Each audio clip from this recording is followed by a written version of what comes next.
Hello, hello. Welcome back to Toy Thursday with Johnny Tiger on December 10th, Thursday, December 10th, 2020.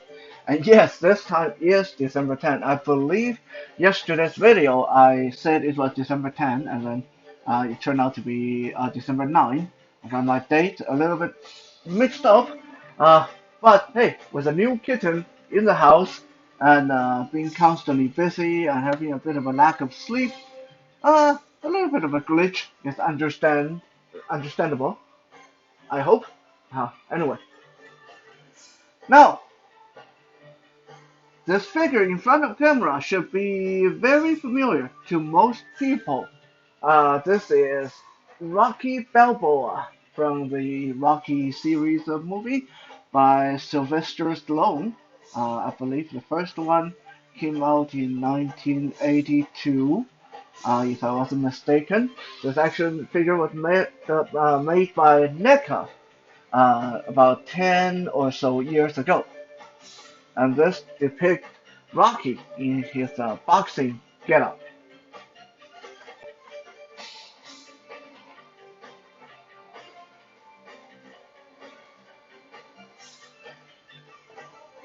Now, I've been asked this question many times.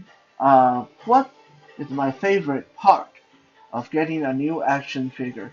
And what kind of reaction do I have when I uh, feel an action figure and why? Well, I will say this because of some very fond childhood memory. My favorite part of getting a new action figure is first to open that figure. It doesn't matter what figure, it doesn't even have to be an action figure. I just get a natural jolt of positive energy whenever I open a new parcel or a new gift or a new toy or whatever. It can be a new screwdriver, and I still get that elation when I open it. It is linked back to some very nice childhood memory, opening toys and having some actually genuinely good time in a otherwise rather dark and bleak childhood. So uh, boxes, opening things, kind of always give me that little bit of a trigger. We often talk about trigger as in triggering negative emotions, but there are positive triggers too. And opening action figures is definitely one of my positive triggers. Uh, if I'm in a bad mood, if I feel kind of depressed or nonplussed, or just in a kind of a bleak mood, the one thing sure to brighten my day to get me out of that is for me to open a new action figure. So I generally keep a few unopened ones around the house just as a self therapy, personal way of snapping me out of a foul mood. After I open an action figure, I generally have one of four reactions. There is a rarely felt but always welcome wow. Wow. This guy is cool. This character is cool. This is awesome. And usually, if a action figure give me that feeling, we'll call it the A feeling, the awesome feeling. Um, then that action figure will probably hang around my desk area, my work area.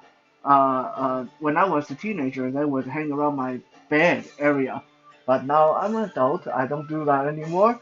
But still, if the action figure is A grade, if that, wow, this is awesome, I generally will keep that action figure at hand for a period of time before integrating it onto the shelf to stand with its other family members or compatriots.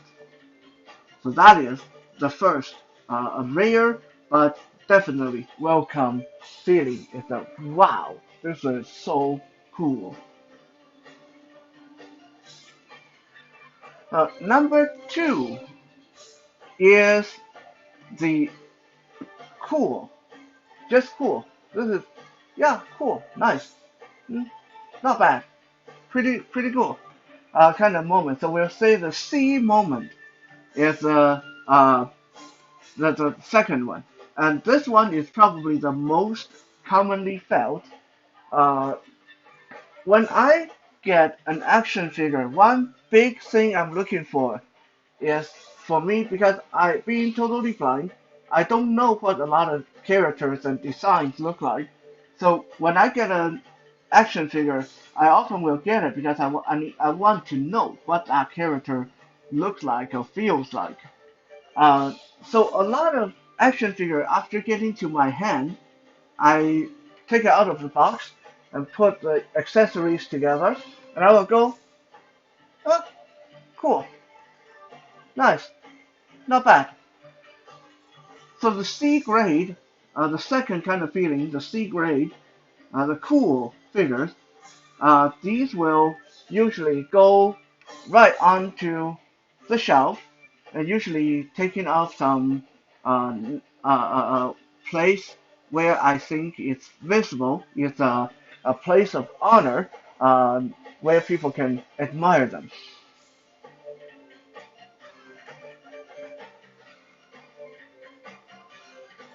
The third one, the third one, I get out of an action figure. The third kind of feeling I get out of an action figure is the blood uh, reaction, the blood feeling, the blood. It's like the B grade, the B grade. These are action figures that, for one reason or another, just don't pique my interest. These are figures that uh, surprisingly enough, quite often come highly recommended. So I have high expectation, and then I open the box, get them out, and I like, yeah, it's okay. Kind of blasé about it. These action figures will go onto the shelf and usually hang around in the background as cannon fodder or just fill out the crowd as some background scenery for the figures I like more.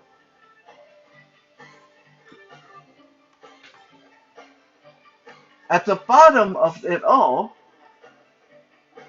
reaction number four is the D grade. The darn it, I wish I didn't buy this one action figure. And most of the time, it is not because the action figure is actually it's not because they're actually bad. It's not because there's actually anything wrong with it, but because of me unable to see the toy while it's still in its box. I'm able to see pictures of it on the internet.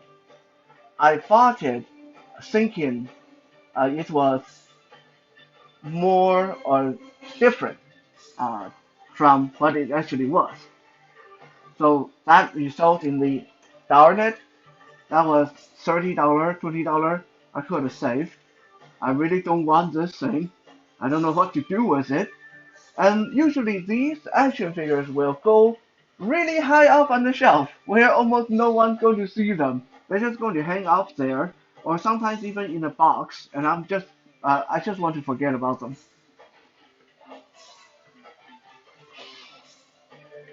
So we're looking at Rocky Balboa. How does he measure up? Is he an A? Ooh, this is so awesome figure. Or is he a C? Cool figure. Or is he a B? This is kind of blah kind of figure. Or is he a D? A darn it, I wish I didn't buy him figure. I am a really big Rocky fan. I watched the Rocky movies probably at least 6 times. I'm talking about the entire series, not just the first movie or second movie. I watched the entire series uh, at least 6 times, and I aim to do it a few more times yet. I'm a big fan of Rocky.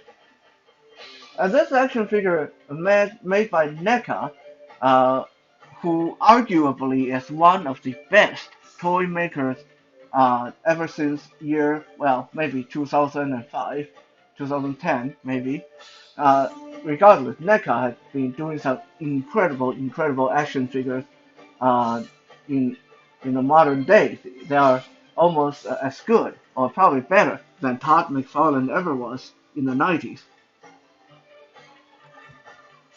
And on top of that, Rocky is a boxer. I mean, he's a boxer, and uh, me having background in martial art and MMA and stuff like that, that kind of I'm a little bit biased about this character, this action figure. But how many of you saw this coming? There was going to be a but there. But despite being made by one of the best companies in the last 20 years, despite of coming from a big shot, one of the most famous, popular sports movie series ever, being played by a very famous actor, and having that personal connection with me through martial art. Rocky here only fall into the C category, the cool category.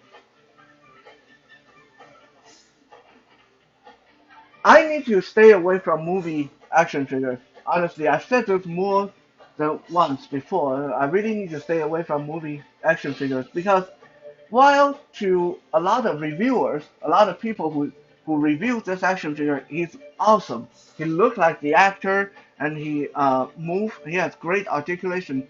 But for me, for me, he is just not the Rocky I envisioned in my head. Watching the movie, he's a heavyweight champion. He's strong and fast and fit, and this action figure just seemed scrawny, really scrawny, uh, comparing to a lot of other action figures. I mean, look at him. The, the muscle definitions are there, but he just doesn't look that big. He kind of looks flat, like he has a kind of a squashed in look about him.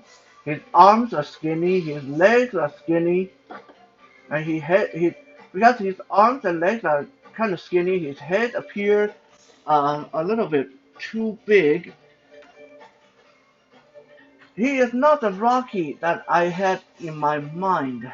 Maybe he looked like what Rocky looked like on screen, but for me, he was kind of disappointing. On top of that, this rubber shorts he's wearing, boxing shorts, it's made of rubber. I just feels like he's wearing diapers. Okay, that's just kind of really weird.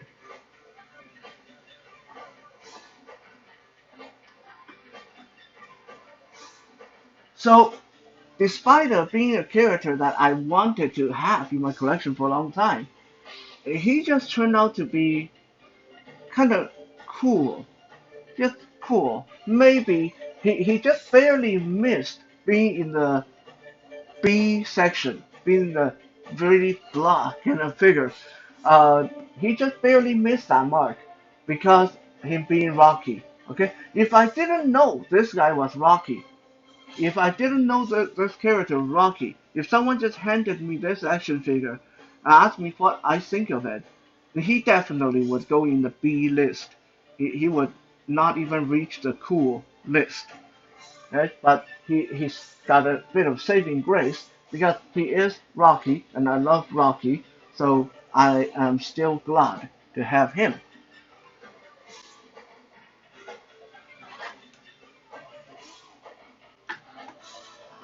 So I'm going to show you guys 4 more action figures going from the worst to the best. And I'm going to talk about quickly about why I feel the way I do about every one of them. Again, how I feel about these figures sometimes got nothing to do with how they're made or who made them or if there's anything actually wrong with them. In fact, it's going to be very surprising to you guys as we go through the list of what I feel about them is quite often not how people, especially sighted people, feel about them. So I hope that this will be a bit of an eye opener, pun intended, eye opener for you guys who are sighted to, and even for those of you who are not sighted, to actually get a glimpse of my inner world and how I may feel a certain way when I come into contact with a new action figure. Now, before we go into that, I want to quickly mention this. An interesting fact a lot of people don't realize about being a blind action figure collector is every time I open a box, it's going to be more or less a surprise. Like seriously, for most people that can see, you can look at pictures online, you can look at videos on YouTube, and then you go into the store, you see the action figure on inside its box. So you know what you're getting. For me, even if it's a character I already know, like I can go out and buy a action figure of Superman, and it can still be a surprise. Maybe they sculpted the cape a bit different. Maybe they made the muscles too small, or the muscles too big, or the shoulders too narrow. I can go out and buy a character, an action, as long as it's an action figure that I have not come in contact with before. It's a brand new surprise. Uh, it's neither good or bad. I just think that it's a little bit of a magical moment when I open a new action figure and have that first unbiased, totally uncontaminated contact with it. Our first figure I'm going to show you, well, actually the second one, but Rocky was just here to open the show. Who recognized this guy? I wonder. Did you guys watch Ghostbusters, the movie? Yeah, this was the villain, the chief, the arch enemy in Ghostbusters. This is Rowan the Destroyer. Rowan the Destroyer. He was a little cultist, kind of a guy who was into the occult and wanted to destroy the world and stuff like that. And he was like a janitor in a hotel. And for most of the show, he was going around placing these devices around the city. And then near the end, he turned into this giant ghost thing. This action figure of Rowan was made by Mattel, and I acquired him about 4 Halloweens ago. So what category does he fall into? This is an action figure that has been very favorably reviewed on many websites. People who watch the movie say, "Oh, he looks just like the way he does in the movie." And again, I want to say I need to stay away from movie action figures because Rowan the Destroyer, because he's a destroyer, and he just happened to fall in that C category. That darn it, I wish I didn't buy him. Honestly, if I had sight, if I could see him through the box, if I could see his picture on the internet, I wouldn't have bought him. This was a waste of $25. Why do I say that? What do I think is wrong with him? Well, maybe there's nothing really wrong with him because if people are saying that he looked exactly like the way he did in the movie, then obviously they did a good job with that. But to a blind person, to whom the most important part is tactile, this guy feels like a cheap $2 toy. He's completely smooth. This whole front section, from the only texture is on his bow tie across his chest, but from this down, it's all smooth, flat surface, and the back, same thing, this smooth, flat plastic with this giant hole in the center. Supposedly it's a battery compartment. And then he's pudgy, and look at his arm. There's barely any detail in the arm. Barely any detail. Fingers, same thing. It's all just smooth, white plastic. This guy feels like something that I could spend a couple bucks and pick up at a 7-Eleven, usually wrapped in, like they just put in one of those Ziploc bags, and kids can just go in and buy it. It just feels so cheap, and there's this seam line down the side of the body, this mold line where the plastic put together. Like, this is atrocious. Honestly, it's atrocious to my tactile feedback. It's just really, really bad, really cheap. And on top of that, of course, this part is my own fault because I was going by Rowan the Destroyer. I mean, that's a heck of a impressive name. And I watched the movie, and he was described to be a scary giant ghost in the movie. And I read the description on the internet. He's described to be the most threatening entity the Ghostbusters faced. So all that led me to imagine a very impressive, scary, demonic action figure, and not this cheap, smooth, poorly articulated, uh, pudgy ghost thing. His articulation, again, not that good. Arms move out, up and down, in. Elbows move up and down, left and right. Wrist move. Head rotate. And then there's these pudgy little feet. I just move at the hip and his ankle. That sounds like a lot of articulation, but there's just not much you can do with him. Like, what pose can you get him into? Open arm, give me a hug. Uh, I'm up. I'm going to rule the world. Arm down. I'm waiting for you to do something. Okay? That's about it. There's not a heck of a lot you can do. And this middle part, this whole torso, just one giant smooth lump of cheap plastic. Okay? So again, like I said, maybe there's nothing wrong with his design if people are finding him just like the way they see him in the movie. But for me, it was a definite disappointment, a definite darn it, I wish I didn't buy him moment opening this guy. So yeah, get out of my sight.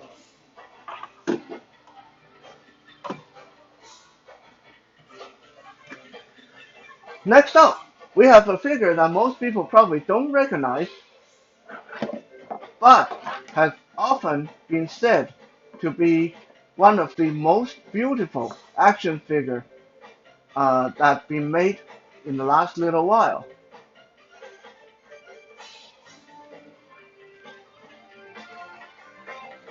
This is Singularity. Singularity is from Marvel Comic and part of the A-Force team, an all-female action superheroine team. And Singularity is kind of an odd character. She's not really a warlike superhero. She's kind of peaceful and adventuresome, but she is not even strictly speaking human. Singularity is a pocket universe. It's a small, small universe that gained human consciousness and took on human shape. So the way she's depicted in the comic book is she's often just drawn as a human outline with a star field in her like inside her body. Very unique looking. Now, as an action figure, she is again I have been told extremely beautiful. She is she got the outline of a slim female, and she is cast in translucent blue plastic with silver specks sprinkled all over her and some purple coloration just to make it look like she's actually containing stars in her body. One of the most beautiful action figure made, but to me, she falls in that uh, kind of B category. Almost cool, but still kind of blah category. Why? Because all those things we talk about, the silver specks, the blue and purple, the transparent, translucent body, all that stuff is visual. All that is just her coloration. As far as tactile goes, this just feels like a very skinny teenage female character with weird looking hair. She's not very big. She's not very muscular. Her character, while has a cool look, she doesn't really do anything all that cool, other than trying to transport people. One of her superpower is because she is a miniature universe. She can actually take her teammates into her body and transport them into a different location. Uh, so she's a little bit like a transportation, more than a teammate in some ways. So this is a character that doesn't really do anything all that cool. She looked cool, but the character itself is not all that cool. So I don't really care that much about the character. Um, and the action figure again looks really beautiful, but feels very generic. She just feels like a uh, generic girl action figure in with a weird Japanese animated hairstyle that's kind of spiky and blocky and stuff like that. So if I didn't know her backstory, if I didn't know that she looked really beautiful, if someone just handed me a box with a Singularity action figure in it, my first reaction would be, yeah, okay, yeah, it's okay. I don't regret having it, but not an action figure that trigger any kind of joy or excitement in me at all.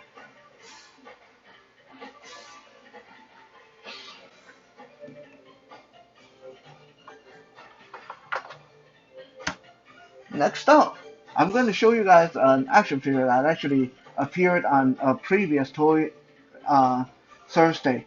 Some of you may remember we did one episode on the Special Olympic where I showed a lot of the disabled action figures, and we actually showed this guy then, and he is going to appear again.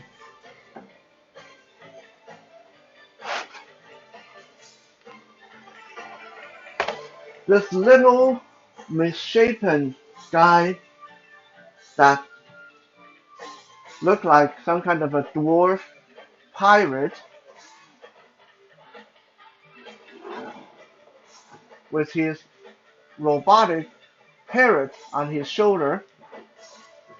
This guy was made by McFarlane, Todd McFarlane in the mid 90s, and he was so poorly received that Todd McFarlane pulled him from production pretty quickly, like a few months after he got released, and replaced him with someone else.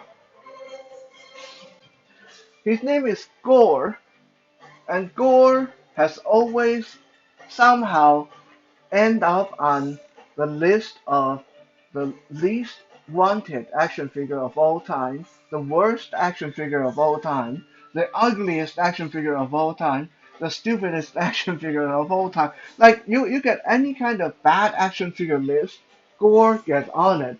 He's probably one of the very few action figures ever that got pulled from production right after they released him because they believed he's so small and so ugly, no one would want him.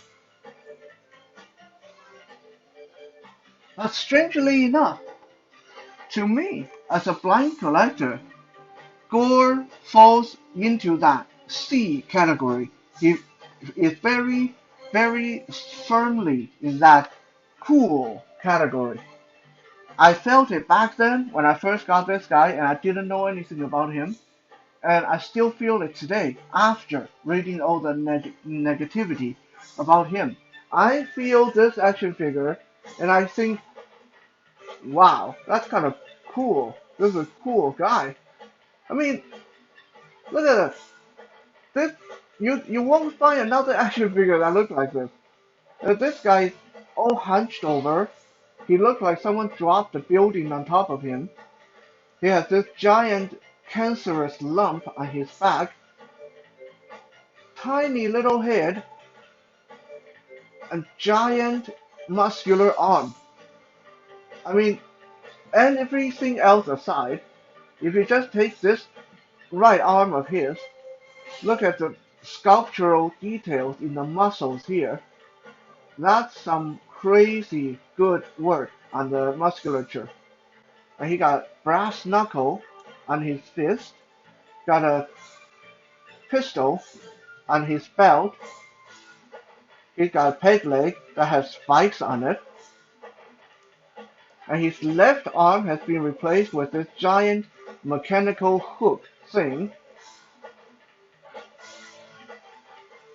And then he comes with a robotic half a parrot, like half of the parrot's body is missing, and replaced with machinery, just like its owner.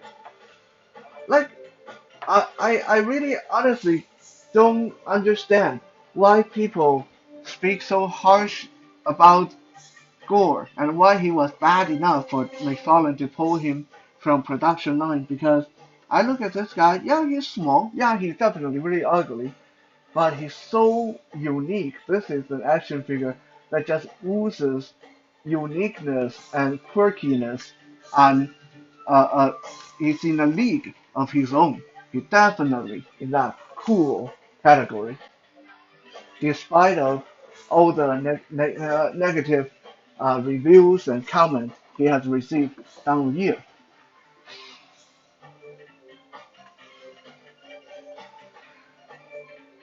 Last but not least, now we get to that rare moment where I open an action figure and I go, wow, wow, wow, wow. This guy is awesome. Who is our figure of honor for this spot today? Again, this is going to surprise a lot of people, a lot of collectors, a lot of non-collectors. The figure that has a wow factor, the action figure idol of the night, is this very rarely known character from Spawn Series 8 by Todd McFarlane in the mid 90s. This demonic character that no one ever heard of called Gatekeeper. And that's what he is. He is a gatekeeper of hell. I don't think he even ever was shown in the comic book or movie or anything. No one knew about this guy. No one really talked nicely about this guy, this action figure. He's not as bad as a reputation as Gore, but definitely no one go out of their way to say, hey, I want a Gatekeeper action figure. But to me, back then, in the mid 90s, when I got this guy, I opened him up and I said, wow, whoa, this guy is cool. And even today, when I take him off the shelf just tonight for this review, I still think, wow, this guy is cool. Why do I think he's so cool? This is a muscular, very muscular action figure. Now, I always have a thing for muscular action figure. Uh, and he has a very asymmetrical look. He, he got a giant scar down his chest. He has a kind of a metallic armor on half of his body. His face is kind of a mangled, demonic, burnt kind of visage, really gruesome. He has one eye is covered with an eye patch. His right arm is replaced with this metallic contraption that looks like a big metal claw with a blade attached to the back of his arm. He has spikes coming out of his armor, and he has a soft material cape on his back.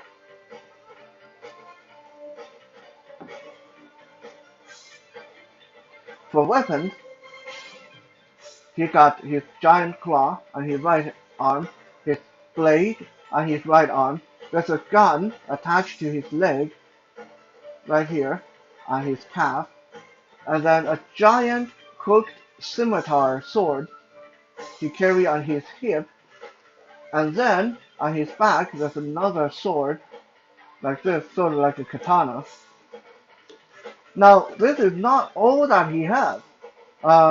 Originally he came with a metallic hood for his head, and he had like a walking stick or a staff that he could carry in his hand. But unfortunately, those two accessories had gone missing long ago. But even then, like this was an $8 action figure. Like in the mid 90s, this was an $8 action figure that came with a whole ton of weapon and accessory, has a muscular demonic design, and he is even really well articulated. His waist turn, his head rotate, his shoulder go up and down, his uh, bicep swivel left and right, his wrist move, his right elbow move up and down, his leg can kick forward and back, knees can move forward and back. Comparing to today's standard, that's not that good. Compared to the standard in the mid 90s, that was like one of the best. Whether textually, by texture, design, uh, uniqueness, and accessory, this was one of the action figures that gave me that wow moment, that awesome uh, A moment when I have him in my hand. So, as you can already tell, figures that are often well received, well reviewed by others, can turn out to be surprisingly disappointing for me. And figures that no one really cares for can turn out to be that wow moment for me. Uh, it's definitely very exciting and nervous and expensive hobby, collecting action figures as a blind person, full of surprises, some pleasant, some not. But it's something that I have enjoyed doing for at least 30 years of my life. Thank you for checking out today's Toys Thursday. We'll be back again tomorrow for Fitness Friday. For now, have a good night.